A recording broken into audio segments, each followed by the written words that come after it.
पहली बार एक राजा ऐसा है जिसने अपना एक सिंबल बनाया और सिंबल है मोर। ठीक है, पीकॉक, मोर सिंबल के साथ कुमारगुप्त आ जाते हैं। ठीक है, यानी कि उनका जो राज चिन्ह है वो है पीकॉक। और इसका कारण एक माना जाता है कि कुमारगुप्त कुमार कार्तिकेय के भक्त हैं। ठीक है, कुमार कार्तिकेय कौन है? शिव जी के पुत्र हैं, बड़े बेटे हैं, गणेश जी से बड़े वाले। और कार्तिकेय को युद्ध का देवता भी कहा जाता है। ठीक है, अगर आप जब साउथ में जाओगे तो इनका नाम दूसरा हो जाएगा। ठीक है, हाँ?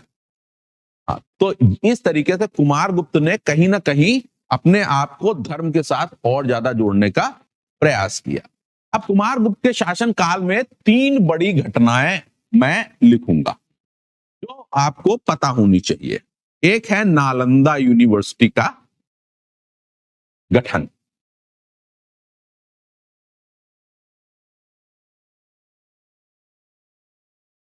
दूसरा है क्वाइंस, गोल्ड एंड सिल्वर्स, फिर भर भर के।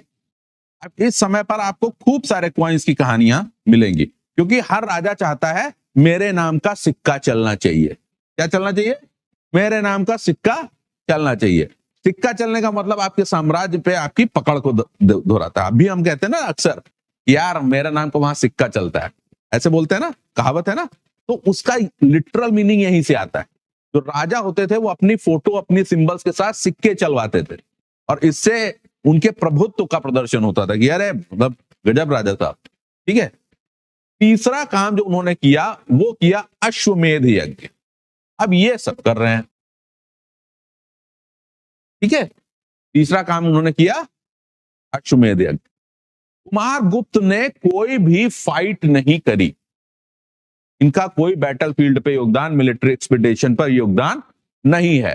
दूसरी चीज, कुमारगुप्त ने कोई भी डिप्लोमेटिक अलायंसेस नहीं बनाए, इसमें भी कुमारगुप्त का कोई भी योगदान नहीं है। इनका योगदान एक चीज में है जिसको हम कहेंगे कि इन्होंने बढ़ाया, वो है आर्ट, कल्चर, एजुकेशन।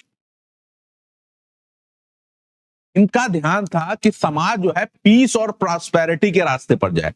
अब इतना बड़ा हो गया है देश कि उनको कोई जरूरत लड़ने झगड़ने की बची नहीं, कोई पड़ोसी ऐसा बचा नहीं जो आंख उठाकर इनकी तरफ देख भी सके। तो अब क्या ही जरूरत है, किससे झगड़ने जाएंगे अगर कोई झगड़ा करने वाला ही नहीं है, कोई युद्ध की जरूरत ही नहीं है। तो इनका पूरा फोकस था अपने राज्य के सुख और समृद्धि को बढ़ाने में। अब जब पैसा आ जाता है तो आर्ट, कल्चर सब सूझने लगता है, तो वो इनको भी सूझने लगा। इन्होंने जो पहला काम किया वो था नालंदा स्तूप हुआ, सॉरी नालंदा विहार हुआ करता था, उसको उन्होंने वहां पर, अब नालंदा विहार का मतलब किसका होगा? बुद्ध। विहार किसके पास है? बुद्ध के पास है। तो आप जरा, हाँ राइट, तो वो एक मोनेस्ट्री थी।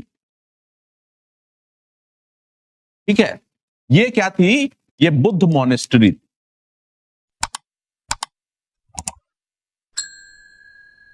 बुद्ध विहार था। ठीक है, अब नालंदा का मतलब क्या होता है?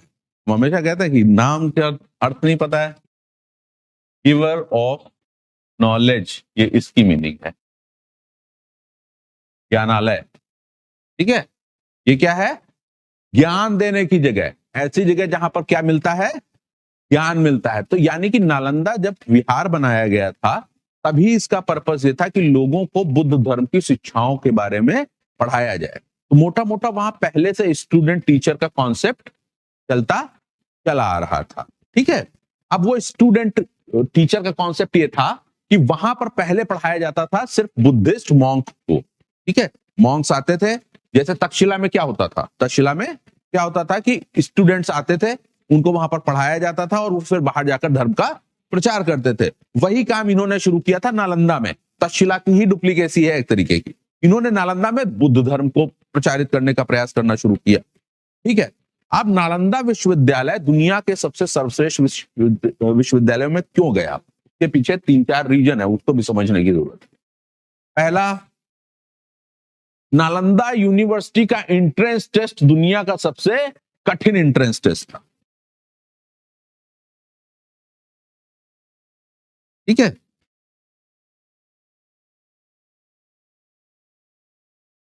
एक कठिन एंट्रेंस टेस्ट होता था जिसमें लगभग 30% बच्चे ही पास हो पाते थे। ठीक है, 100 बच्चों ने डाला तो 30 बच्चे पास होंगे। दूसरी जो इसकी बड़ी खूबी थी वो ये था, यहां पर फूडिंग, लॉजिंग, एजुकेशन तीनों फ्री थी। Fooding, lodging, education. आप जिस दिन से नालंदा विश्वविद्यालय में चले गए उसके बाद आपको कोई पैसा शिक्षा के लिए खर्चा नहीं करना पड़ा। आप किसी अच्छी यूनिवर्सिटी में लेने जाओ तो पापा की पॉकेट में छेद हो जाता है, इतना पैसा ले लेता। ठीक है, नालंदा उस समय विश्व की सबसे बड़ी यूनिवर्सिटी थी और वो कुछ भी आपसे नहीं ले रही है, फ्री में आपको पढ़ाने की बात कर रही है। तीसरी चीज जो यहां पर होती थी वो नालंदा विश्वविद्यालय का एजुकेशन सिस्टम। क्या था? Education system. एजुकेशन सिस्टम को हिंदी में क्या लिखेंगे?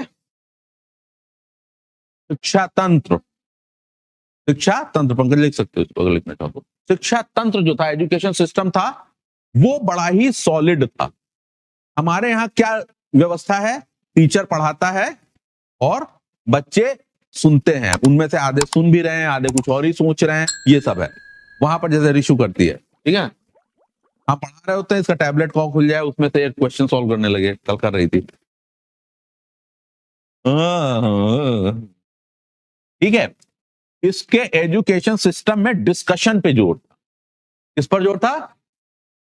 ये लोग क्या करते थे, टॉपिक रखते थे और उस टॉपिक पे लोगों को इंकरेज करते थे कि वो एक दूसरे से चर्चा वार्तालाप करें, और चर्चा वार्तालाप जब होती है तो नया ज्ञान आपको प्राप्त होता है, दूसरे का ज्ञान आपको प्राप्त होता है। ठीक है, 1+1 इज इक्वल टू, लेकिन 1 intelligent mind plus 1 intelligent mind is equal to 11। आपका एक विचार और मेरा एक विचार मिलकर मेरे पास हो जाएंगे 2 विचार, और तुम्हारे पास अपना एक विचार है, मेरा विचार तुमको मिलेगा तो वे 2 विचार हो जाएंगे, 2 विचार 4 हो जाएंगे। ठीक है, तो यहां के एजुकेशन सिस्टम पर डिस्कशन पे जोर था।